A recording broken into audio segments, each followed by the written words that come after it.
তাফসীর পেশ করার জন্য আহলে মজলিসের পক্ষ থেকে বিনীতভাবে অনুরোধ জানাচ্ছি।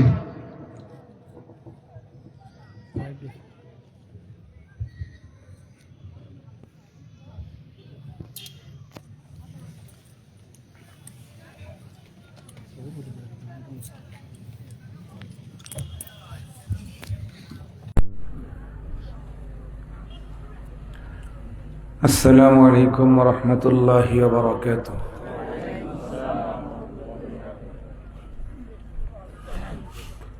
إن الحمد لله نحمده ونستعينه ونستغفره ونؤمن به ونتوكل عليه ونعوذ بالله من شرور أنفسنا ومن سيئات أعمالنا من يهده الله فلا مضل له ومن يضلله فلا هادي له ونشهد أن لا إله إلا الله وحده لا شريك له ونشهد أن سيدنا وسندنا وحبيبنا وشفيعنا وطبيبنا وطبيب قلوبنا وأولانا ومولانا محمدا عبده ورسوله الذي أرسله بالحق إلى الخلق بشيرا ونذيرا وداعيا إلى الله بإذنه وسراجا منيرا أما بعد فأعوذ بالله من الشيطان الرجيم بسم الله الرحمن الرحيم ويقولون متى هذا الوعد إن كنتم صادقين قل لا أملك لنفسي ضرا ولا نفعا إلا ما شاء الله لكل أمة أجل إذا جاء أجلهم فلا يستأخرون ساعة ولا يستقدمون وقال الله تبارك وتعالى يا أيها الذين آمنوا كتب عليكم الصيام كما كتب على الذين من قبلكم لعلكم تتقون وقال نبينا وصفينا وحبيبنا صلى الله عليه وسلم من صام رمضان إيمانا واحتسابا غفر له ما تقدم من ذنبه أو كما قال عليه الصلاة والسلام صدق الله مولانا العظيم وصدق رسوله النبي الأمي الكريم ونحن على ذلك لمن الشاهدين والشاكرين والذاكرين والحمد لله رب العالمين اللهم صل على سيدنا مولانا محمد وعلى آله وأصحابه وبارك وسلم اللهم صل على محمد النبي الأمي وعلى آله وسلم تسليما يا رب صل وسلم دائما أبدا على حبيبك خير الخلق كلهم الحمد لله আজ 20 ফেব্রুয়ারি 2025 ইংরেজি বৃহস্পতিবার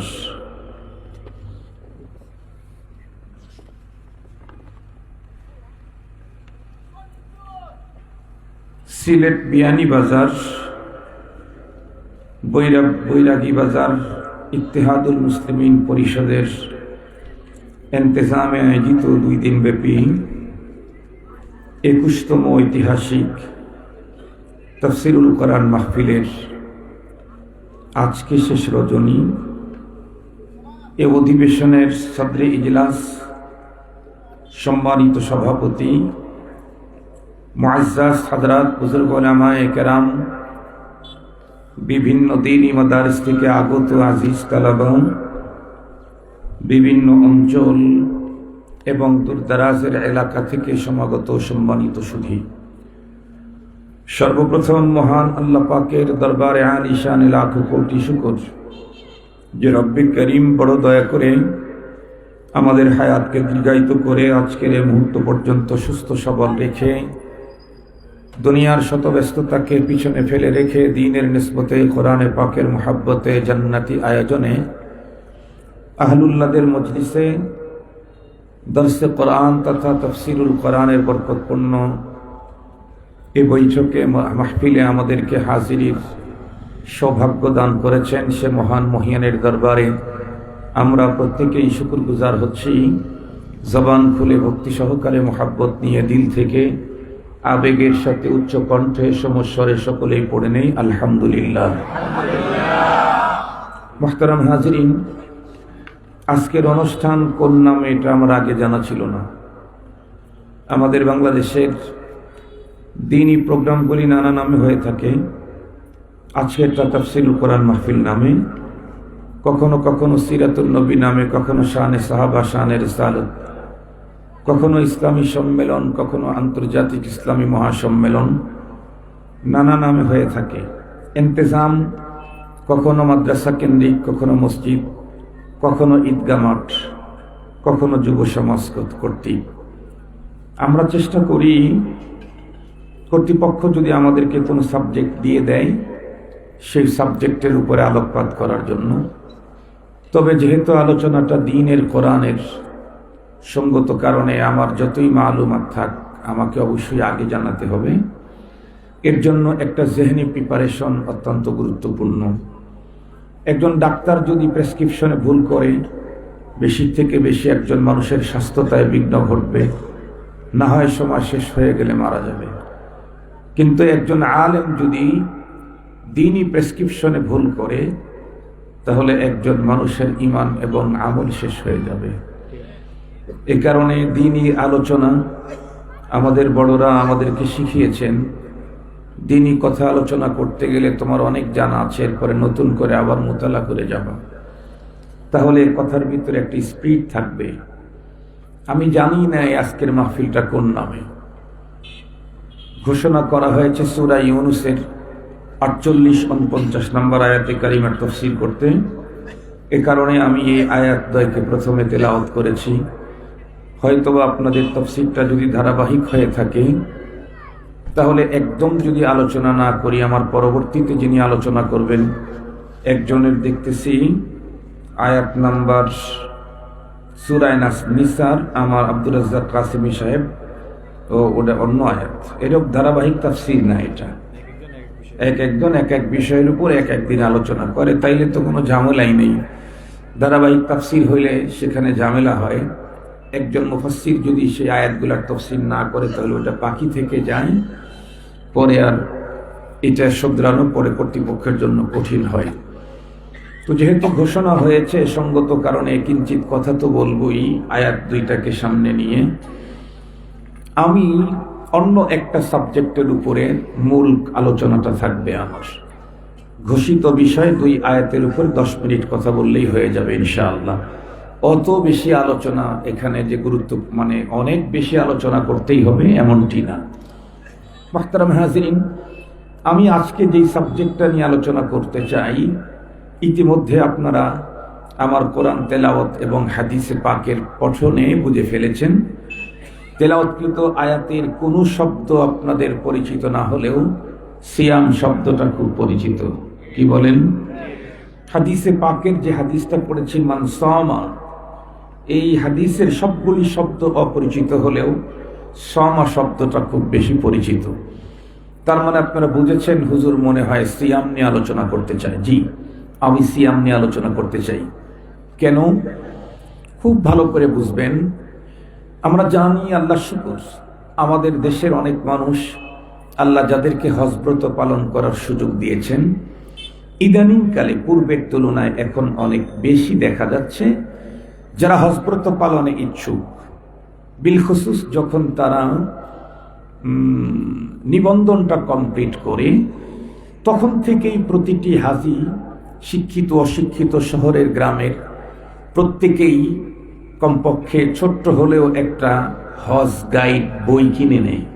যদি সে শিক্ষিত হয়, তার মাথার মধ্যে তখন থেকে একটা চিন্তা, আমি যে মহান হুকুম রব্বে কারিমের পালন করতে যাচ্ছি, এ ব্যাপারে আমাকে ন্যূনতম কিছু নলেজ না থাকলে আমি এই হুকুমটা যথাযথ পালন করতে সক্ষম হব না।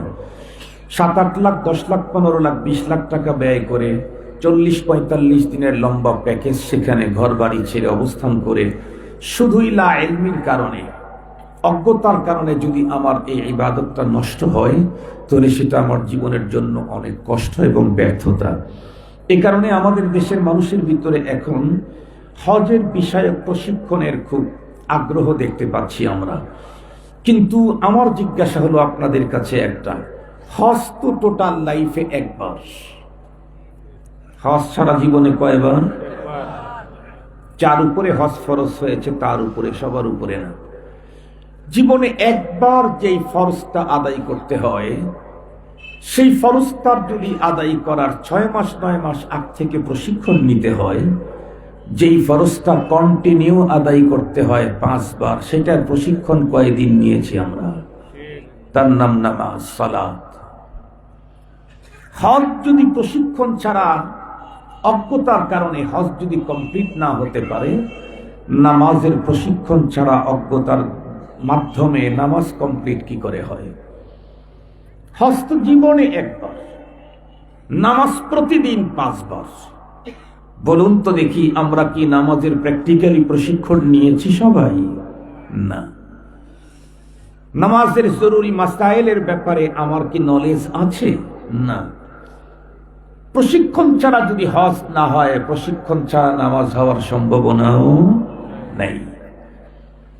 আরো একটা গুরুত্বপূর্ণ ইবাদত, ইসলামের অন্যতম রুকন, সেটি হচ্ছে সিয়াম, মাহে রমজানের রোজা।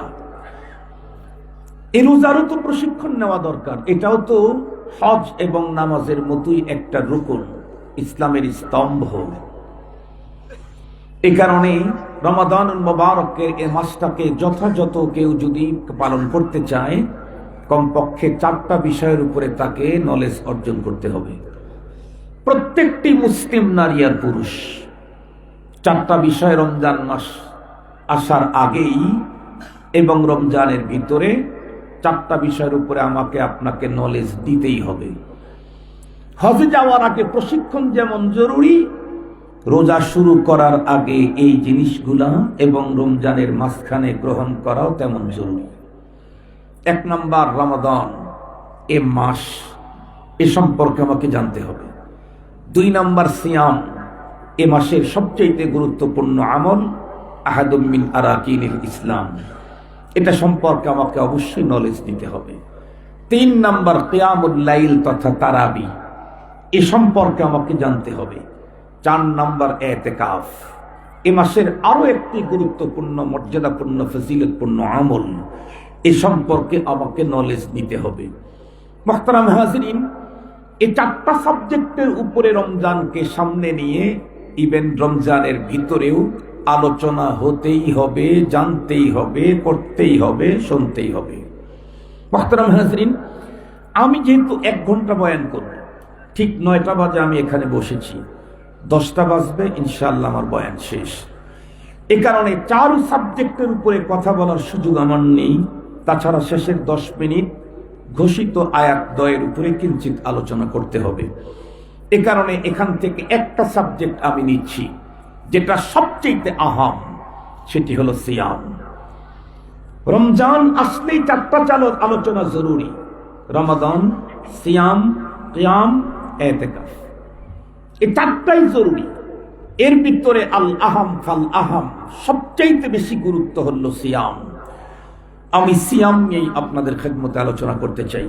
মনে মনে ভাবতেছেন, হুজুর সিয়ামের আলোচনার জন্য তো আপনার মতো বক্তা দরকার নাই, এটা তো আমাদের খতিব সব করেই। আপনাকে এত টাকা দিয়ে নিয়ে আসলাম বিমান ভাড়া দিয়ে, বিমান আপনারা যে টিকিট পাঠাইছেন সেই টিকিটের বিমান আসে নাই, সেই বিমান মাত্র আসছে। আমি পরে আবার 10,000 টাকা দিয়ে টিকিট করে আবার আসছি। যেই দুই হুজুর ওই টিকিটের অপেক্ষায় ছিল তারা মাত্র নামছে এয়ারপোর্টে। মুহতারাম হাজিরিন, সেটা ভিন্ন কথা। আমি আলোচনা শুনে তারপরে বলেন যে খতিব সাহেবের কাছ থেকে শুনছি, আপনার আর কি দরকার ছিল। দেখেন কিছু হলেও ভিন্নতা পাবেন। আর গুলেরা রঙ্গ বয়ে দেগা রাস্তা, সব ফুলের এক ঘ্রাণ হয় না। খতিব সাহেবের কাছ থেকে শুনেছেন একরকম, আমার কাছ থেকে শুনবেন আর এক রকমের। আমার কাছ থেকে আলোচনা শুনবেন এক রকমের, খতিব সাহেবের কাছে যা শুনবেন আর এক রকমের। জিনিস একটাই, উপস্থাপনা এটা ভিন্নতা আছে।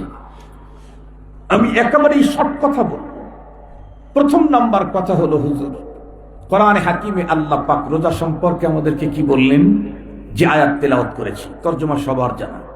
ইয়া আইয়ুহাল্লাযীনা আমানু, হে ঈমানদারেরা, কুতিবা আলাইকুমুস সিয়াম, তোমাদের উপরে সিয়াম ফরজ করা হলো, কামা কুতিবা আলাল্লাযীনা মিন ক্বাবলিকুম, যেমনটি ফরজ করা হয়েছিল তোমাদের পূর্ববর্তীদের উপরে। কেন? লাআল্লাকুম তাত্তাকুন, লাআল্লা ফি কালামিল্লাহি লিল জাজমি ওয়াল ইয়াকিন।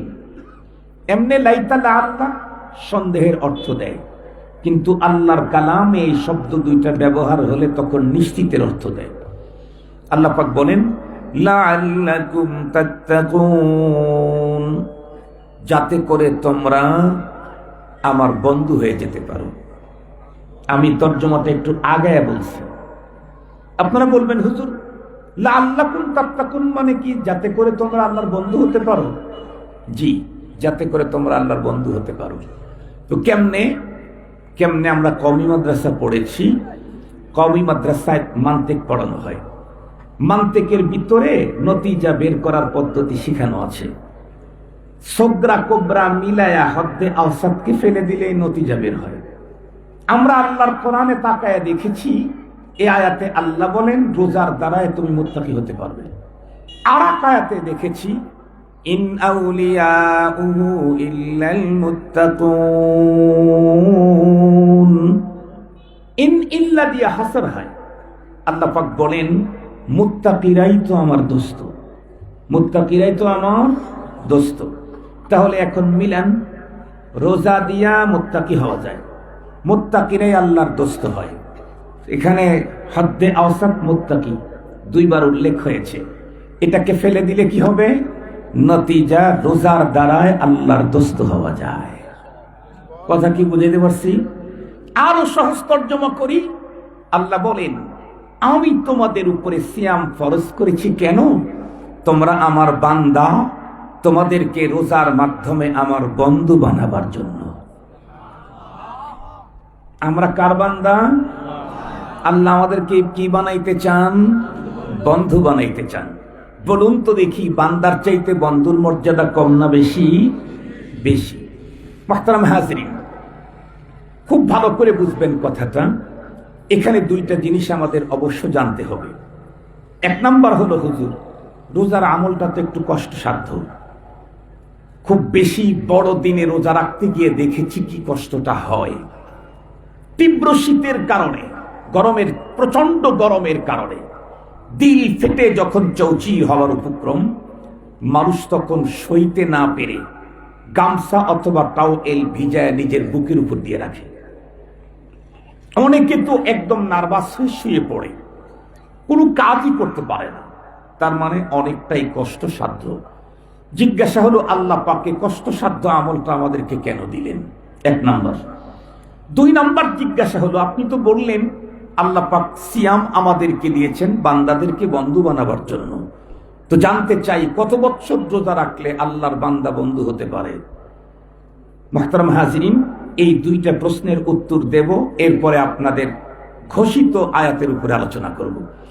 প্রথম প্রশ্নের উত্তর, কষ্টসাধ্য আমলটা আল্লাহ আমাদেরকে কেন দিলেন?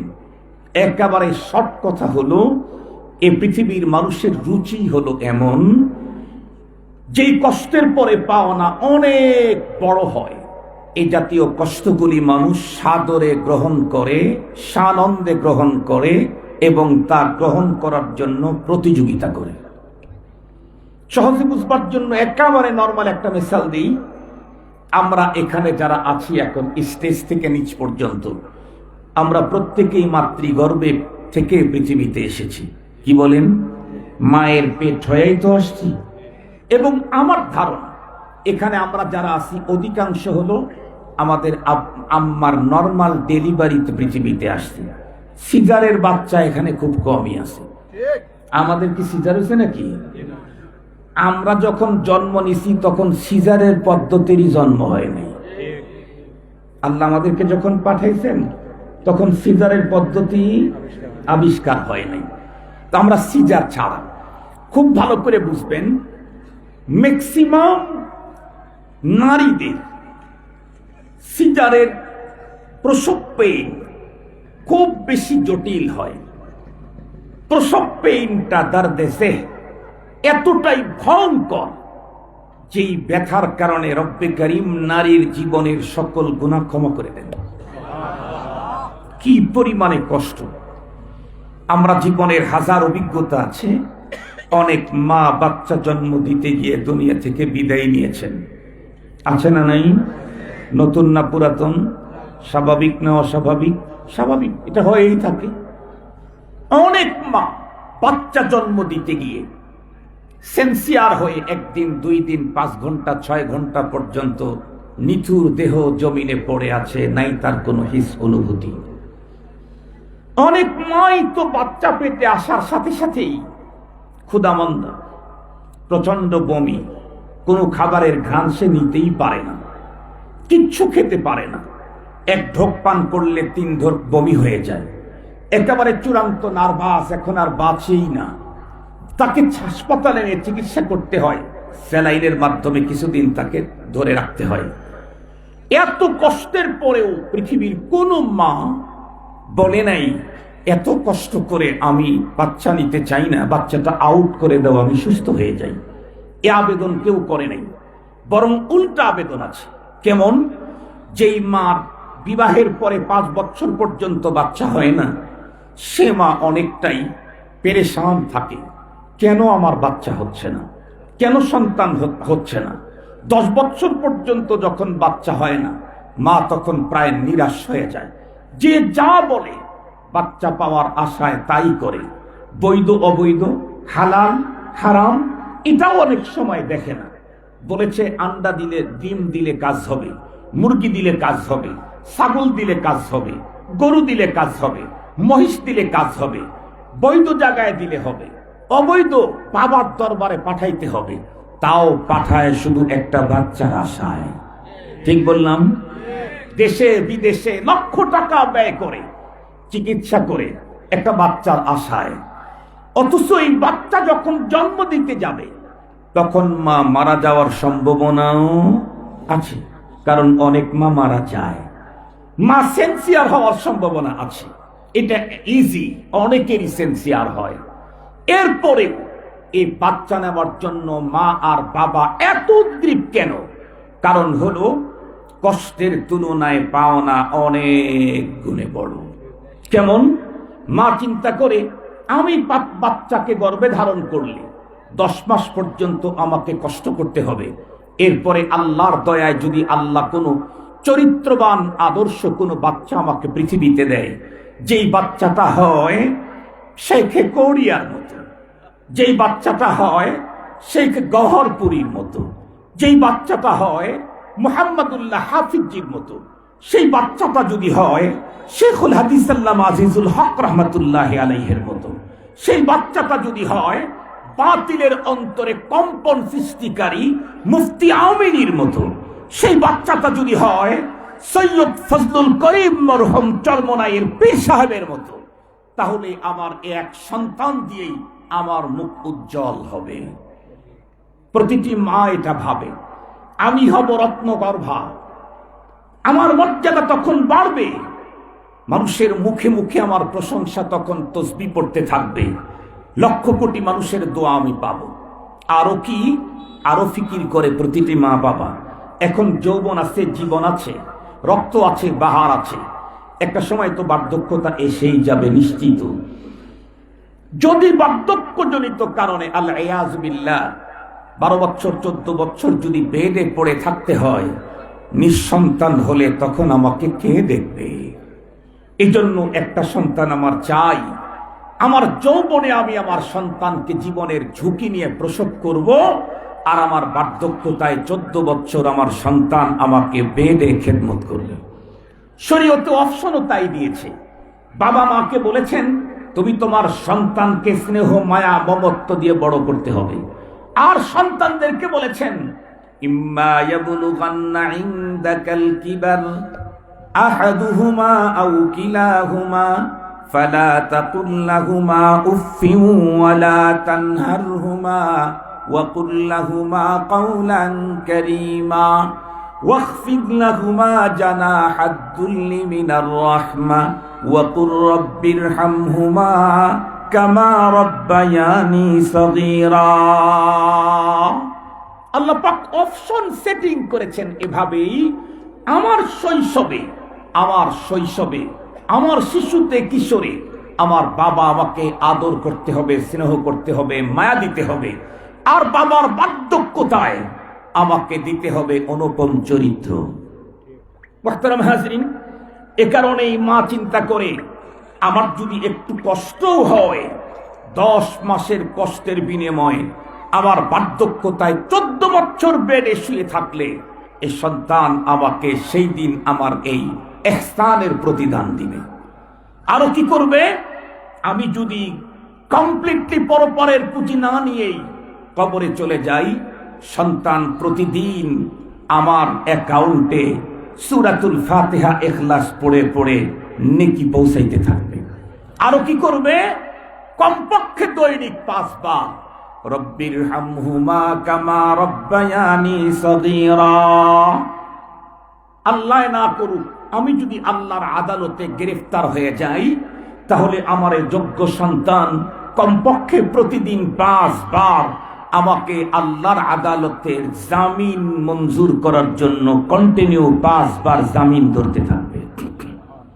রব্বির হামহুমা কামা রব্বায়ানি সগীরা, এটা তো পিতামাতাকে পরপারে মুক্ত করবার জামিনের আবেদন। পরপারে পিতামাতাকে মুক্ত করবার জামিনের আবেদন।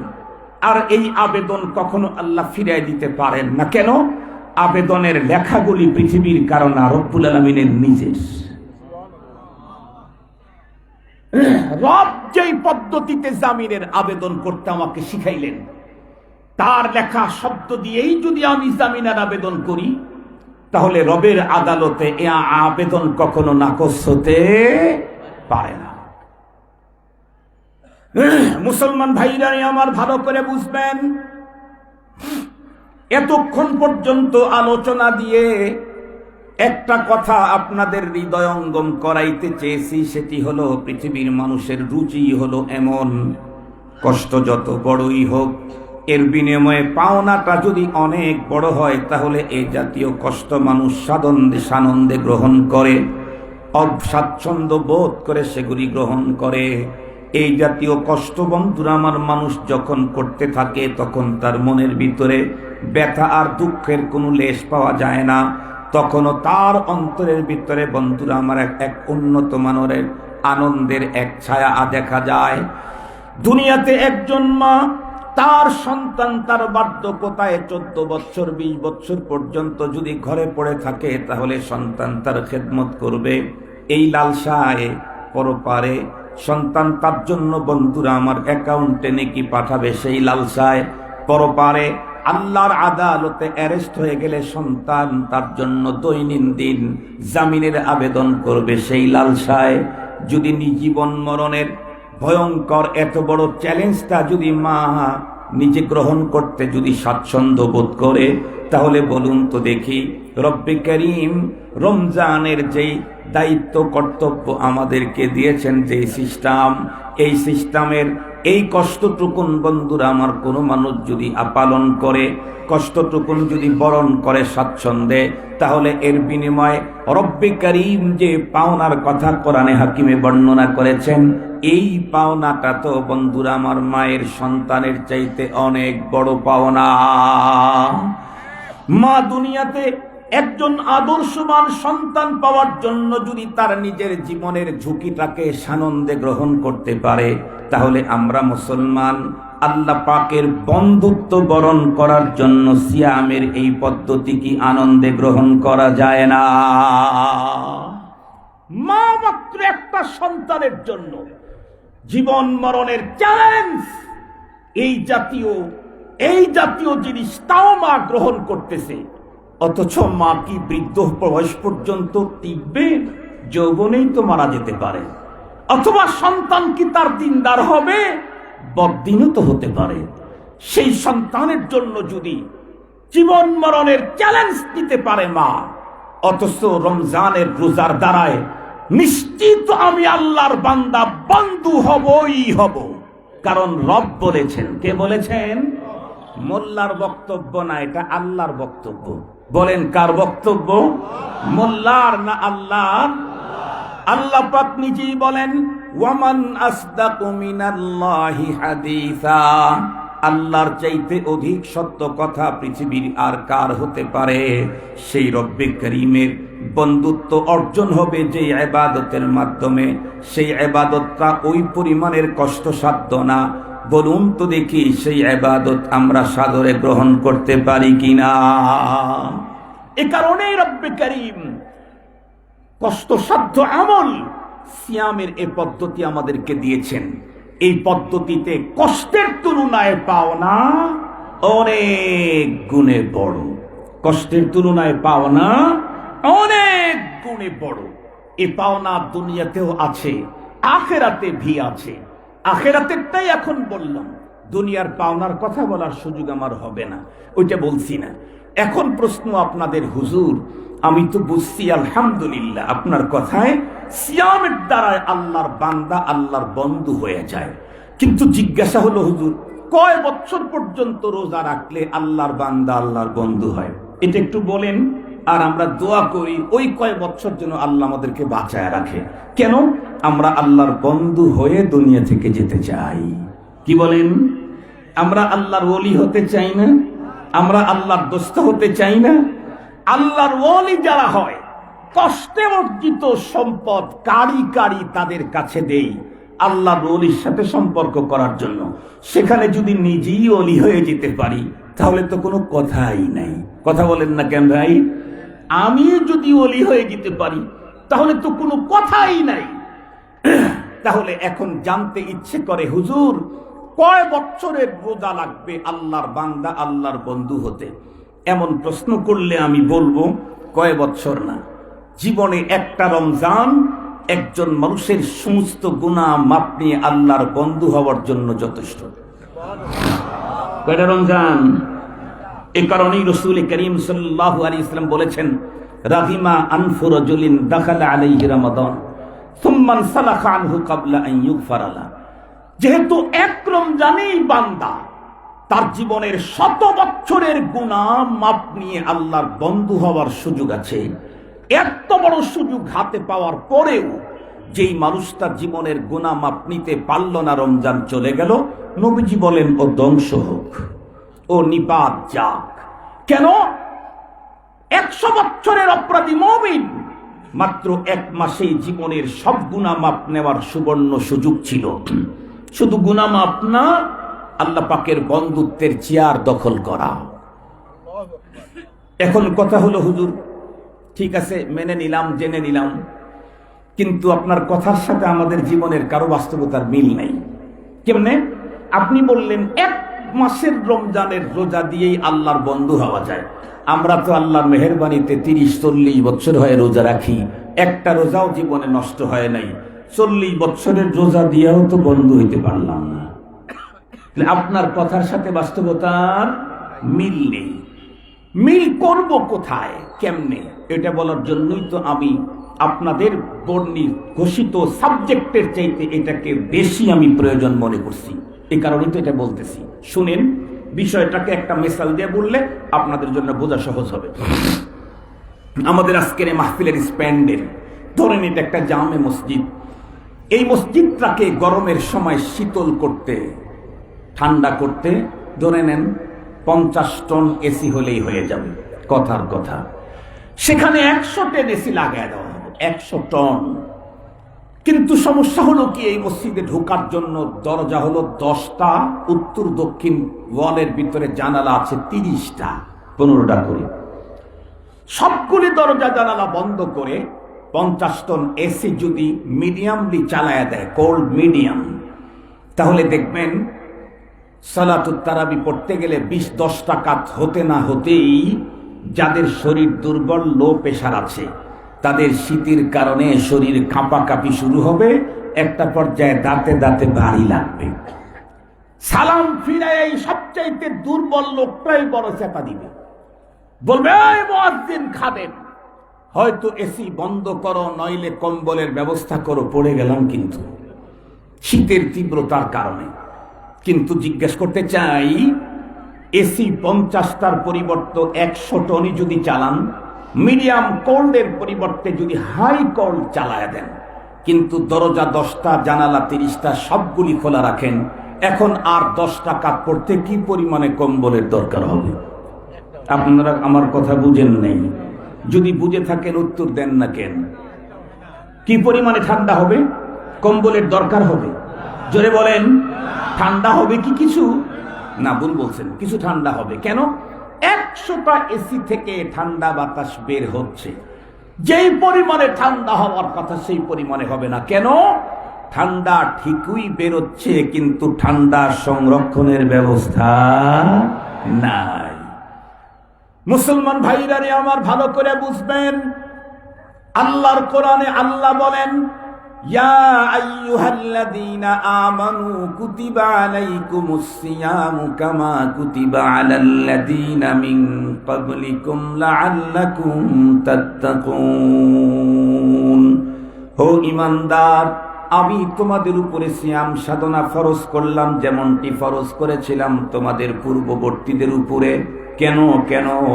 আল্লাহ পাক বলেন, রমজানের রোজা দিয়ে তোমাদের ভিতরে তাকওয়া আর খোদাভীতির মেশিন চালু করতে চাই। তুমি যদি রোজা পালন করো, অলরেডি তোমার ভিতরে খোদাভীতি তৈরি হয়ে যাবে, মুত্তাকি তুমি হয়ে যাবে। আর তুমি যদি মুত্তাকি হতে পারো, তাহলে তোমাকেই তো আমি আমার বন্ধু বানায় নেব। ইন আউলিয়াউহু ইল্লাল মুত্তাকুন। রমজানের রোজার দাঁড়ায় প্রতিটি রোজাদারের অন্তরে খোদাভীতির মেশিনটা যে চালু হয়, তার জ্বলন্ত প্রমাণ আমি আপনাদেরকে চোখে আঙ্গুল দিয়ে বুঝাইয়া দিতে চাই। এমনও তো হয়েছে আমাদের এদেশে, একদম বন্ধুরা আমার লম্বা দিন, অনেক বড় বন্ধুরা আমার চড়া দিন, রৌদ্রের কারণে বন্ধুরা আমার জমিন ফেটে চৌচির হয়ে যাচ্ছে। প্রতিটি রোজাদারের মুখটা বন্ধুরা আমার 12টার দিকেই শুকিয়ে গেছে, নাই মুখের ভিতরেও কোনো পানি এখন দেখা যায় না। মাঝে মাঝে আল্লাহর বান্দা বন্ধুরা আমার একটু মুখের ভিতরে পানি নেকুলি করে দেয়, শুধুমাত্র কেবলমাত্র মুখটাকে একটু বন্ধুরা আমার একদম শুষ্ক থেকে রক্ষা করবার জন্য। এই জাতীয় তৃষ্ণায় কাতর একজন মানুষ, সে যদি রোজা রেখে গ্রামের বাড়িতে ঢুকে পড়ে বাংলোতে, যেই বাংলোটা 10 কিলোমিটার এরিয়া জুড়ে, অথবা বন্ধুরা আমার 10 বিঘা জমির উপরে, 5 একর জমির উপরে তার বাংলো, চতুর্দিকে বাউন্ডারি উঁচু অল, ভিতরে একজন মানুষও নেই, একদম মিডল পয়েন্টে 5 তলা বিল্ডিং তার তৈরি করা আছে, পুরা বাসার ভিতরে কোনো মানুষ নাই। উনি 3 নাম্বার তলায় ঢুকে পড়লেন, একদম মাঝখানকার রুমে উনি ঢুকলেন। পৃথিবীর কোনো মানুষ তাকে সেই জায়গাতে দেখার কোনো কায়দা নাই। অন্তরের ভিতরে তৃষ্ণার আগুন সিরিয়াসলি জ্বলতেছে, তার হাতের নাগালে রকমারি কোল্ড ড্রিঙ্কসের কোনো অভাব নাই। আপেলের জুস থেকে শুরু করে, আঙ্গুরের জুস থেকে শুরু করে বন্ধুরা আমার, কমলা আর মালটার জুস থেকে শুরু করে, পেঁপের জুস থেকে শুরু করে বন্ধুরা আমার, আনারসের জুস থেকে শুরু করে, ভিতরে 50 আইটেমের কোল্ড ড্রিঙ্কস তার ঘরের ভিতরে আছে, উনি যদি তৃপ্তি সহকারে পান করে পৃথিবীর কেউ দেখবে না। এরপরেও বলুন তো দেখি, প্রকৃত একজন রোজাদার এই সুযোগটা গ্রহণ করে পানি পান করবে নাকি? বলেন তো দেখি, কার ভয়ে? আরো জোরে বলেন, কার ভয়ে? তাহলে আল্লাহ যে বললেন রোজার দ্বারায় তুমি মুত্তাকি হবে, তোমার অন্তরে খোদাভীতি তৈরি হবে, সত্যিই তো রোজার দ্বারায় রোজাদারের অন্তরে আল্লাহ ভীতি চালু হয়ে যায়। শুধু তাই নয়, এই অঞ্চলের কোনো একজন যদি তাগড়া জওয়ান 10 বছর পূর্বে কোনো একজন মেয়ের প্রেমে পড়েছে, বৈধ অবৈধ পদ্ধতিতে তাকে কাছে পাওয়ার জন্য হেন কোনো পদ্ধতি নাই যা অবলম্বন করে নাই, কিন্তু এই ছেলেটি বন্ধুরা আমার শক্ত মজবুত একজন রোজাদার, বালেগ হওয়ার পর থেকে পর্যন্ত কোনো রোজা নষ্ট করে নাই। আজকে রোজা রেখে এসে যদি মরুভূমির পথের ভিতরে একাই চলতে থাকে, যত দূর পর্যন্ত মানুষের দৃষ্টি যায় কোনো মানুষ দেখা যায় না, একদম মিডল পয়েন্ট পর্যন্ত যাওয়ার পরে ওই মহিলাই যদি তার সামনে আকস্মিকভাবে হাজির হয়ে যায়, যেই মহিলাকে পাওয়ার জন্য 10 বছর পর্যন্ত লালায়িত মহিলার সামনে এসে যদি বলে আমি কিন্তু সেই যার জন্য তুমি 10 বছর ধরে অপেক্ষা করছো, আমি এখন তোমাকে আমন্ত্রণ জানাচ্ছি, অফার দিচ্ছি, তুমি এখন আমার সঙ্গে যেমনটি তেমন করতে পারো। বলুন তো দেখি, প্রকৃত অর্থে যদি ছেলেটা রোজাদারি হয়ে থাকে, জীবনের এই সুযোগটা সেই জায়গায় গ্রহণ করবে নাকি? কেন করবে না? কার ভয়ে? আবার বলেন, কার ভয়ে? তাহলে তো রব্বে কারীম যা বলেছেন তাই ঠিক হলো। আল্লাহ বলেন, ইয়া আইয়ুহাল্লাযীনা আমানু কুতিবা আলাইকুমুস সিয়াম কামা কুতিবা আলাল্লাযীনা মিন ক্বাবলিকুম লাআল্লাকুম তাত্তাকুন। রোজাদার, তোমার উপরে সিয়াম ফরজ করলাম কেন? রোজার মাধ্যমে তোমার অন্তরে আল্লাহ ভীতির মেশিন চালু হয়ে যাবে। আল্লাহু আকবার বলেন। তাহলে রোজার দ্বারা খোদা ভীতির ইঞ্জিন চালু হয়, এটা মিয়া মিয়া কথা বলেন না কেন? এটা 100-এ 100, মিয়াওয়াসিয়াদা ওভার 100, 100 পার। প্রত্যেকটি রোজাদারের অন্তরে খোদা ভীতি রোজার কারণে নতুন করে তৈরি হয়। কিন্তু মজার কথা হলো, রমজান মাসে রোজা রেখে খোদা ভীতি চালু ঠিকই হয়েছে, কিন্তু সব জায়গায় খোদা ভীতিটা কার্যকরী হয় না। এজন্যই তো আমি বলি, আমরা রোজাদার আজগবি রোজাদার, মানে আশ্চর্য এক রোজাদার। কেমনে? রমজান মাসে রোজা রেখে দিনের বেলায় কেউ খাই না, কেউ পান করি না, কেউ স্ত্রী সহবাসে যায়নি। জিজ্ঞাসা করি, এই কাজগুলো কি শরীয়তে সারা জীবনের জন্য হারাম? কথা বলেন না কেন? খানা খাওয়া দিনের বেলা সারা জীবনই হারাম না, শুধু রমজানে ওয়ান টাইম, 1 মাসের জন্য। হালাল বস্তু যেগুলাকে আল্লাহ পাক 1 মাসের জন্য ওয়ান টাইম সাময়িকের জন্য হারাম করলেন, প্রত্যেকটি রোজাদার সেই সাময়িক শরীয়তের হারামটাকে বর্জন করলাম। কিন্তু স্থায়ীভাবে যেটা হারাম করছেন ওয়ান টাইমের জন্য, যেটা হালাল না, এই জাতীয় হারামগুলি রোজা রাখার পরেও ছাড়তে পারলাম না। যেমন কুদৃষ্টি ওয়ান টাইমের জন্য কি হালাল? কুকথা ওয়ান টাইমের জন্য কি হালাল? কুধারণা জীবনের কোনো এক সময়ের জন্য কি বৈধ? ওয়ান টাইম হালাল বর্জন করলাম, ওয়ান টাইম হারামটাকে রোজা রেখেও ছাড়তে পারলাম না। এ কারণে তো রাসূল করিম সাল্লাল্লাহু আলাইহি ওয়াসাল্লাম ইরশাদ করেন, যে ব্যক্তি রোজা রাখার পর চোখ মুখ কান কন্ট্রোল করতে পারল না, ওর উপবাস থাকার কোনো প্রয়োজন নেই। আব্দুল বাসেত বলে নাই, মুহাম্মাদুর রাসূল সাল্লাল্লাহু আলাইহি ওয়াসাল্লাম বলেছেন। এজন্য আমাদের বুজুর্গরা বলেন, রোজা রাখার পরে যেই মুসলমান তার বডির 6টা দরজা জানালা বন্ধ রাখতে পারবে, 100% সে মুত্তাকি হয়ে যাবে 1 রমজানের রোজা দিয়াই।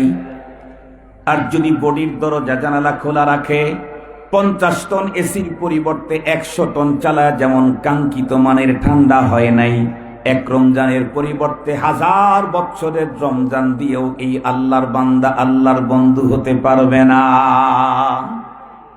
তাহলে এখন আমাকে জানতে ইচ্ছে করে, হুজুর সেই 6টা দরজা জানালা কি কি, যেগুলি আমাকে বন্ধ করে রাখতে হবে সিয়াম সাধনার কমপক্ষে এই 1 মাস, তাহলে আমি আল্লাহর বান্দা বন্ধু হতে পারবো।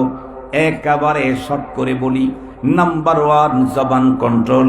কেউ কেউ বলতে পারেন হুজুর জবান আর কত কন্ট্রোল করব? সারাদিন সুবহে সাদেক থেকে সূর্য অস্ত পর্যন্ত কোনো কিছুই তো খাইলাম না, পান করলাম না, আর কত কন্ট্রোল করতে বলেন? তাহলে আমি বলবো দোস্ত, রোজা রাখার মাধ্যমে আমরা আমাদের জবানের ইনপুট বন্ধ করছি, কিন্তু এক্সপোর্ট বন্ধ করতে পারি নাই। ইনপুট বন্ধ করছি, ভিতরে ঢুকাইতেছি না কিছু, কিন্তু এক্সপোর্ট, কথা বলেন না কেন? কুকথা, ফাহিশা কথা, মিথ্যা কথা, গীবত, চুগলখড়ি, পরনিন্দা সব চালু আছে। ইম্পোর্ট বন্ধ, এক্সপোর্ট বন্ধ হয় নাই। ওই যে জানালা খোলা থাকার কারণে শীতলতা ঠিকই এসেছিল, বাতাস শীতল, কিন্তু মসজিদ শীতল হয় নাই দরজা খোলা থাকার কারণে। রোজা রেখে তাকওয়ার মেশিন চালু ঠিকই হয়েছিল, আমি 100% মুত্তাকি হতে পারি নাই জবান খোলা থাকার কারণে। ক্লিয়ার? 2 নম্বরের বন্ধু আমার, আরেকটা দরজা বন্ধ করা লাগবে, তার নাম হলো কান। আমি আমার মুখ দিয়ে কিছু বলি না, কিন্তু আরেকজন ফাহিশা কথা বলে, গীবত করে, আমি মজায় মজায় শ্রবণ করি, অথবা গান শুনতে থাকি, অথবা বেগানা নারীর বন্ধুরা আমার চমৎকার চমৎকার কথাগুলো শুনতে থাকি। তাহলে এই বন্ধুরা আমার গেট দিয়ে আমার তাকওয়া বন্ধুরা আমার বেরিয়ে যাবে। 3 নাম্বার বন্ধুরা আমার চোখ কন্ট্রোল করা লাগবে। আমাদের বুজুর্গরা বলেন 3টা ভয়ঙ্কর গুনাহ এমন আছে, যেই গুনাহগুলি থেকে কোনো মুসলমান নিজেকে যদি সেভ করতে পারে, আল্লাহ পাক সব গুনাহ থেকে তাকে বেঁচে থাকার তৌফিক দান করে দেয়। সেই 3টা ভয়ঙ্কর গুনার একটা হলো বন্ধুরা আমার বদনেগাহি, আর একটা হলো বদজবানি, আর একটা হলো বদগুমানি, একটা হলো কুদৃষ্টি, আর একটা হলো কুকথা, আর একটা হলো কুধারণা। এই 2টা কু আমাদেরকে বন্ধুরা আমার 3টাই রোজা রাখার পরে বন্ধ করে দিতে হবে। 4 নাম্বার, অঙ্গ প্রত্যঙ্গকেও কন্ট্রোল করা লাগবে।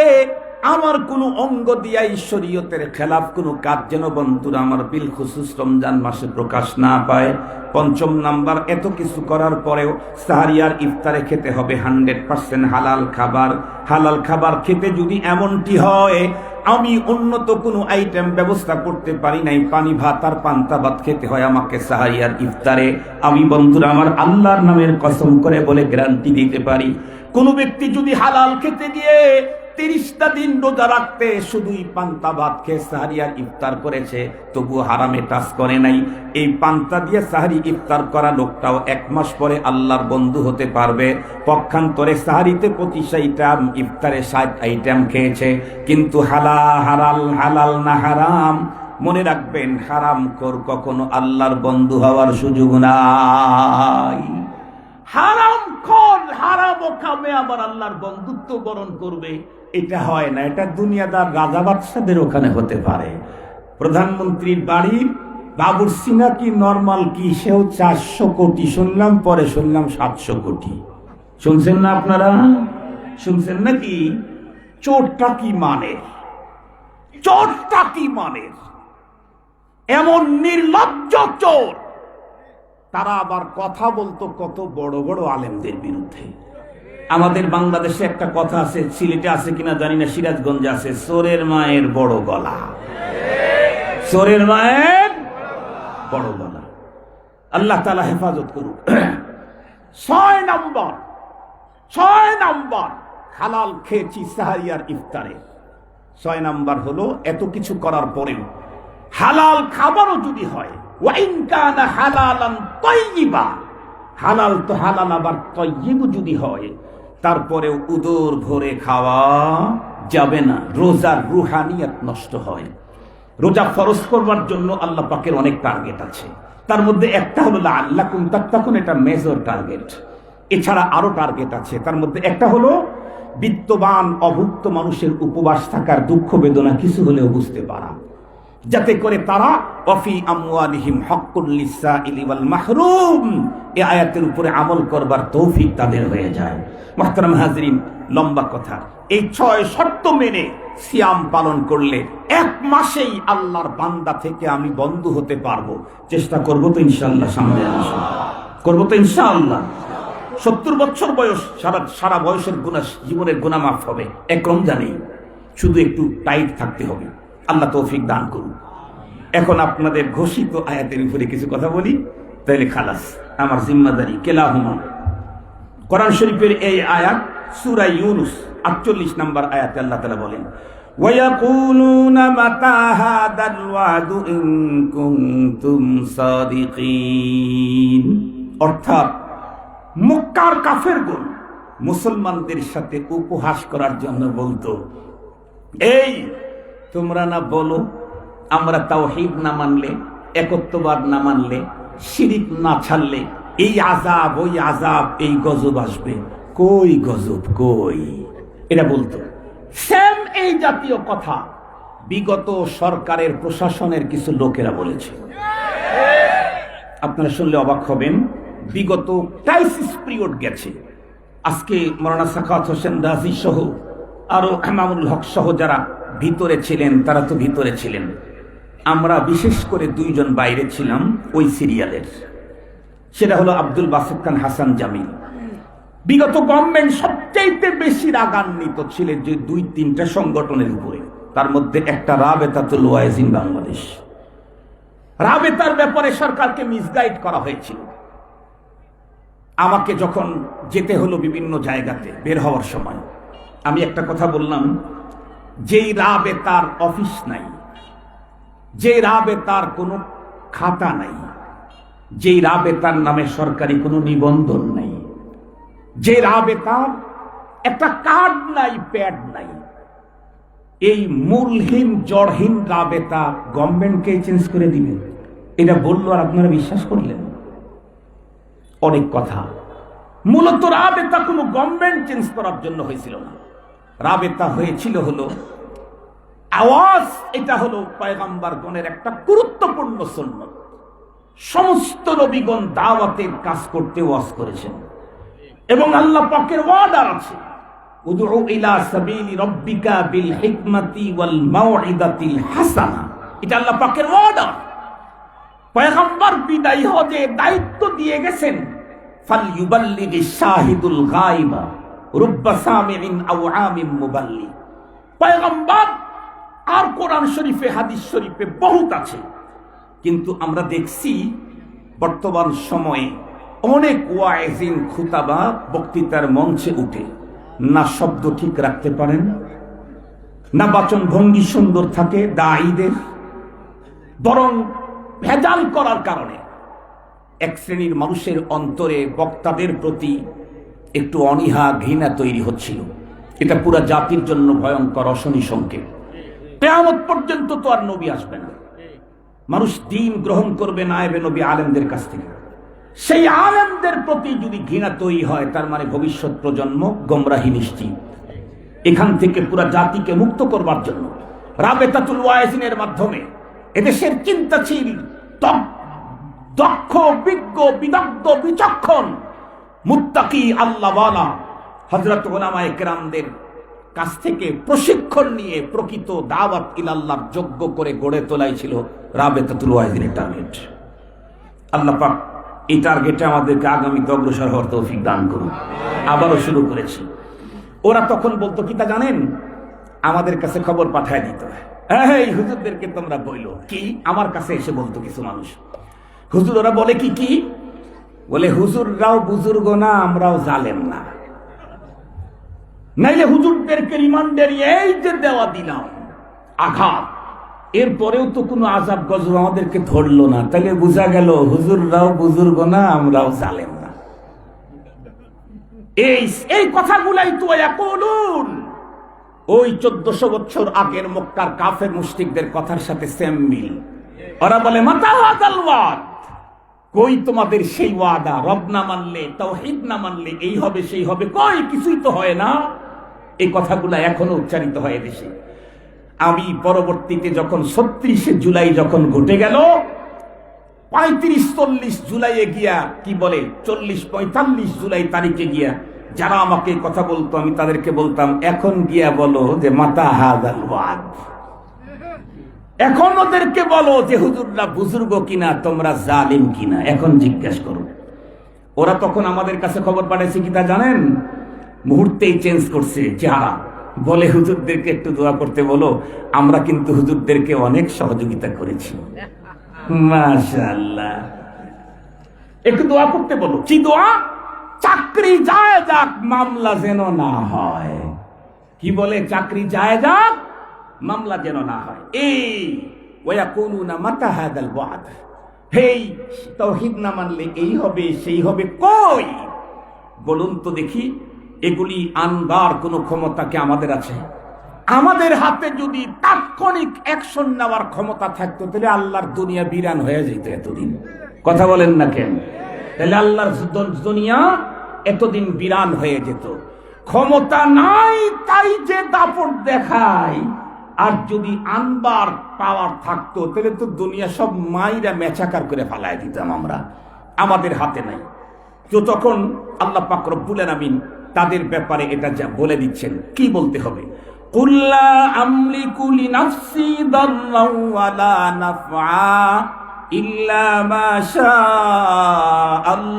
শাআল্লাহ লিকুল্লি উম্মাতিন আজাল ইযা জাআ আজালুহুম ফালা ইস্তাখিরুনা সাআতান ওয়ালা ইস্তাকদিমুন। मौत जिस दिन आ गई दुनिया की हालत क्या हुई, रूह तन से उड़ गई मुर्दा की हालत क्या हुई। जब मलाकुल मौत आवेगे तुम्हारे सामने, फिर तुम्हें फुर्सत न मिलेगी लब हिलाने के लिए। बाप भाई माँ बुहिन फर्जंद जन और यारे गाल, आशिको माशूक नौकर बंदे खिदमत गुजार। काम आने का नहीं हर एक जुदा हो जाएगा, बल्कि एक एक उस्ब दुश्मन जान का हो जाएगा। रोज़े महशर हर नेहा पैदा शवाद, हमदे खुद हर मुजरिमा रुसवा शवाद। दस्तो पा बिदिहद गवाही अज बयां, बरफसदे ऊब पेशे मुस्ता। लब गूयद मन चुनी बूसीदा आम, दस्ते गूयद मन चुनी दजदीदा आम। चश्मे गूयद दीदा आम सूये हराम, गोशे गूयद चीदा आम समरुल कलाम। আল্লাহ পাক রব্বুল আলামিন তার পেয়ারা হাবিবকে জানা দিলেন, ওগো হাবিব, ওরা আপনাকে বলে মাতা হাযাল ওয়াদ, আপনি ওদেরকে এই প্রশ্নের উত্তরে বলেন কুল লা আমলিকু লিনাফসি নাফআউন যাররান ওয়ালা নাফআ। এটাও তো তাওহীদ। আল্লাহু আকবার বলেন। এটাও তো তাওহীদ। পয়গম্বর আপনি বলেন তোমাদের দুঃখ কষ্ট আরাম আনন্দ আমি কেমনে দেব? আমার নিজের দুঃখ কষ্ট আরাম আনন্দের মালিক তো আমি না। আমার দুঃখ কষ্ট আনন্দ আরাম কার হাতে? আরো একটু জোরে বলেন, কার হাতে? এই তালিম দিয়েই তো আমার ঈমানের সূচনা। এই কথার বন্ধু আমার বিশ্বাস দিয়েই তো আমার ঈমান। ছোট্টবেলায় মর্নিং মক্তবে ওই যে গ্রাম্য মুন্সির কাছে পড়েছিলাম, আমানতু বিল্লাহ ওয়া মালাইকাতিহি ওয়া কুতুবিহি ওয়া রুসুলি ওয়াল ইয়াউমিল আখিরি ওয়াল কদরি খাইরিহি ওয়া শাররিহি মিনাল্লাহ। কুল লা আমলিকু লিনাফসি দাররান ওয়ালা নাফআ। পয়গম্বর তো বলবেন এই পৃথিবীর আদনা একজন ইমানদারের স্লোগান হলো ওয়াল কদরি খাইরিহি ওয়া শাররিহি মিনাল্লাহ। আমার ভাগ্যের ভালো আর মন্দ আমার হাতে না আল্লাহর হাতে? জোরে বলেন, আমার হাতে না আল্লাহর হাতে? আমি আমার নিজের ভালো মন্দর মালিকও আমি নই। তোমাদের জন্য আমি কি নিয়ে দেব? তবে মনে রাখবে একটা কথা, তোমাদের প্রত্যেকের কথার ইয়াকিন করা দরকার। আমি চাইলে হবে না, ইল্লা মাশা আল্লাহ, আল্লাহ যা চাই তাই হবে। আল্লাহ আরো বলেন, ওয়ামা তাশাউনা ইল্লা আন ইয়াশা আল্লাহু রাব্বুল আলামিন। আমি চাইলে হবে না, আমার মালিক চাইতে হবে। ইনসান হাজারু कोशिश से कुछ भी नहीं कर सकता है, आखिर वही हो जाता है जो मंजूर खुदा होता है। মুসলমান ভাইরা আমার, তবে আল্লাহ পাক তার রাসূলকে বলে দিলেন, ওগো রাসূল, আপনি একটা কথা ওদেরকে আবার নতুন করে জানান, লিকুল্লি উম্মাতিন আজাল। আমি চাইলে তোমাদের জন্য দুঃখ কষ্ট শাস্তি শান্তি কোনোটাই করতে পারবো না, সব আমার রব করবেন। তবে একটা কথা মনে রাখো, চিরাচরিত মহাসত্য কথা, লিকুল্লি উম্মাতিন আজাল। প্রতিটি মানুষের, প্রতিটি প্রাণীর নির্ধারিত আয়ু দেওয়া হয়েছে। ইদা জা আজালুহুম, সেই আজাল আর নির্ধারিত সময় যখন আসবে, ফালা ইস্তাখিরুনা সাআতান ওয়ালা ইস্তাকদিমুন, এক সেকেন্ড এদিক ওদিক করবার ক্ষমতা পৃথিবীর কারো নাই। এখন যেমন তোমাকে মারতে পারতেছি না, রব যখন মারতে চাইবেন তখন বাঁচানোর ক্ষমতাও আমার নাই। মরা আর বাঁচা কার হাতে? আল্লাহ পাক তো তার রাসূলকে আগেই বলেছেন, হাবিব আমার, আপনি ঘোষণা দেন, কুল ইন্না সালাতি ওয়া নুসুকি ওয়া মাহইয়ায়া ওয়া মামাতি লিল্লাহি রাব্বিল আলামিন। আমার জীবন, আমার মরণ, আমার নামাজ, আমার কুরবানি, যেহেতু সবই আল্লাহর হাতে, এজন্য এগুলি কোনো একটা আমার নিজের জন্য করতে চাই না, সব আল্লাহর জন্যই। হাদিসে পাকে নবীজি বলেন, মান আতা লিল্লাহি ওয়া মানা লিল্লাহ ওয়া আহাব্বা লিল্লাহি ওয়া আবগাদা লিল্লাহ ফাকাদ ইসতাকমালা ঈমানুহু।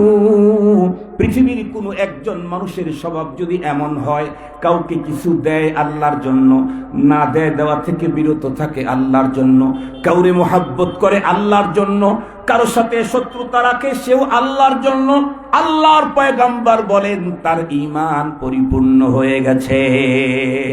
আল্লাহু আকবার বলেন। এ কারণেই মনে রেখো, তোমাদের চাহিদা অনুযায়ী এখন আযাব আসে নাই, তোমাদেরকে গ্রেফতার করে নাই। যখন আসবে বাগতাতান ওয়া হুম লা ইয়াশউরুন, ঠাস করে যখন এসে পড়বে তখন বুঝতেই পারবে না। বলতেছিল, কে কে 10টা হুন্ডা 20টা গুন্ডা, নির্বাচন ঠান্ডা। কথা বলেন, বক্তব্য দিয়েছিল না? কিন্তু 36শে জুলাই যে হঠাৎ করে ঘটতে পারে, এটা তাদের কল্পনাতেও ছিল না, হাসিয়ায় খেয়ালেও ছিল না। ঠিক বললাম? কিন্তু মালিক যা চায়, কথা বলেন না কেন, মালিক যা চায়, ফাআলুন লিমা ইউরিদ, ফাআল, ফাইল না, ফাআল। কি ফাআল? মা ইউরিদ, যা চান তাই করে। সেই কাজে কেউ বাধা দিতে আসলে, বাধা তো দিতে পারেই না, বেশি বাড়াবাড়ি করলে কাজটা তারে দিয়ে করায়া ছাড়েন। বেশি বাড়াবাড়ি করলে কাজটা হযরত মুসা আলাইহিস সালামের দুনিয়াতে আসতেই দিবে না। খুব বাড়াবাড়ি করতেছে, এক মারে ওক মারে তারে মারে, মুসা পয়গম্বরকে আসতে দিবেন। আল্লাহ বলেন, ঠিক আছে, তুই মারামারি করতেছস, পয়গম্বর পালার জিম্মাদারি তোকেই দিলাম। কথা কি বুঝাইতে পারছি? এই পয়গম্বরকে লালন পালনের জিম্মাদারি, ঘর বানায় দেওয়ার জিম্মাদারি তোরেই দিলাম। আমি রব, আমি পারি সব। আল্লাহ তাআলা আমাদের আলোচিত কথা বুঝবার, আমল করবার তৌফিক দান করুক। ওয়া আখিরু দাওয়ানা আলহামদুলিল্লাহি রাব্বিল আলামিন। আসসালামু আলাইকুম ওয়া রাহমাতুল্লাহ। হুজুর মুখতাসার দোয়া করেন। আর আমাদের অত এলাকাবাসী আপনার জন্য প্রায় দীর্ঘ 10-12 বছর থেকে আমরা আপনাদেরকে বিরত করতেছি, মুনাজাত করেন। আমার আলহামদুলিল্লাহি রাব্বিল আলামিন, ওয়াসসালাতু ওয়াসসালামু আলা সাইয়্যিদিল আমবিয়া ওয়াল মুরসালিন ওয়া আলা আলিহি ওয়া আসহাবিহি আজমাইন। মাওলাই করিম বৈরাগী বাজার ইত্তেহাদুল মুসলিমিন পরিষদের ইন্তেজামে আয়োজিত 21তম 2 দিনব্যাপী তাফসীরুল কোরআন মাহফিলের আজকে শেষের রজনী। ইয়া আল্লাহ, আজ 2 দিনের এই ইন্তেজামকে আপনি কবুল করে নেন। আল্লাহ, উপস্থিতিকে আপনি কবুল করেন, সহযোগীদেরকে আপনি কবুল করেন, মুহাব্বতকারীদেরকে আপনি কবুল করেন। আয় আল্লাহ, যারা আসতে চেয়েছিলেন আসতে পারেন নাই, তাদেরকে কবুল করেন। যারা এসেছিলেন প্রয়োজনের কারণে চলে গেছেন তাদেরকে কবুল করেন, যারা গতকালকে এসেছিলেন তাদেরকেও কবুল করেন। আল্লাহ আমাদের আপনজন যারা দুনিয়া ছেড়ে চলে গেছে তাদেরকে চিরস্থায়ী ক্ষমা করে কবরটা জান্নাতের বাগান বানিয়ে দেন। আল্লাহ আমাদের স্ত্রী পুত্র কন্যা ছেলে মেয়ে ভাই বেরাদার বন্ধু বান্ধব দেশে বিদেশে যারা আছে সকলকে সুস্থতার সাথে নেক হায়াত বাড়ায় দেন, সকলকে নেক জীবন নসিব ফরমান। আল্লাহ আমরা আজকের আলোচনায় জানতে পারলাম আপনি সিয়াম আমাদের জিম্মায় দিয়েছেন, আপনি আপনার বান্দাদেরকে বন্ধু বানাইতে চান। আল্লাহ আমরাও আপনার বন্ধু হতেই চাই। আল্লাহ যেই পদ্ধতিতে সিয়াম পালন করলে আপনার বন্ধু হওয়া যায়, সামনের রমজান সেভাবে কাটাবার তৌফিক দান করেন। আল্লাহ এই রমজানে আমরা আপনার বন্ধু হতে চাই। আল্লাহ এই রমজানে আমরা আপনার বন্ধু হতে চাই। আল্লাহ এই রমজানে আমরা আমাদের সমস্ত গুনাহগুলো মাফ করাইতে চাই। আল্লাহ আসন্ন রমজানুল মুবারকে আমরা প্রত্যেকে মুত্তাকি হতে চাই। আল্লাহ আপনি আমাদেরকে তৌফিক দান করেন। আল্লাহ মাহফিলের জন্য দেশ বিদেশ থেকে যারা সহযোগিতা করেছেন তাদেরকে কবুল করেন। যত মানুষ দোয়ার আবেদন করেছেন, যারা দোয়ার হক রাখে, যাদেরকে আমরা দোয়া করার ওয়াদা করে থাকি, বিল খুসুস আমার মাদ্রাসার সম্মানিত সভাপতি, তার বড় একটা কাজ হাইকোর্টে ঝুলে আছে। আল্লাহ খায়রে ফয়সালা করেন। আল্লাহ অল্প সময়ের ভিতরে সে কাজটা পরিপূর্ণ করে দেন। আয় রব্বি করিম, সবার হকে আপনি দোয়া কবুল করেন। আল্লাহ আপনি আমাদেরকে গুনাহমুক্ত জীবন দান করেন।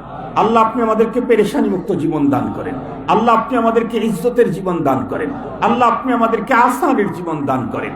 আল্লাহ আগামীর বাংলাদেশ কোরআনের দেশ হিসাবে কবুল করে নেন। ওয়াসাল্লাল্লাহু তাআলা আলা খায়রি খালকিহি মুহাম্মাদিন ওয়া আলিহি ওয়া আসহাবিহি আজমাইন বিরহমাতিকা ইয়া আরহামার রাহিমিন।